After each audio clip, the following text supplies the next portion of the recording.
Hello everyone, today I'm going to show you how to recover deleted messages on Instagram. So let's begin. So here we are in Instagram, and the first thing that we need to do is tap on the bottom right on your profile so that you would be here in your profile page. And from here, tap on the top right on the 3 horizontal bars. And from here, you want to tap on settings.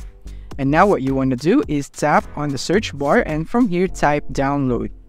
And you want to tap on the download your information right here.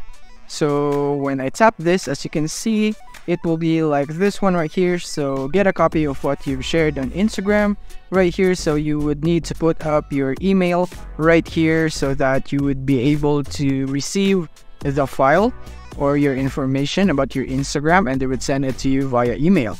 And take note that you would be able to see your photos, comments, profile informations, and more. So there might be a chance that there will be messages right here that you are looking for, so this is really worth a try. And after that, you want to go click on request download, and now all you have to do is input your password, and after that tap on next. And all you have to do is basically just wait on your email, and the file will be sent to you in a zip file, and where you can open it using your phone or your PC. Then yeah, you'd be able to see everything about your Instagram right there. All your informations are there, and that's basically it for this video. If you found this video helpful, don't forget to like and subscribe to be updated on our new uploads. See you soon.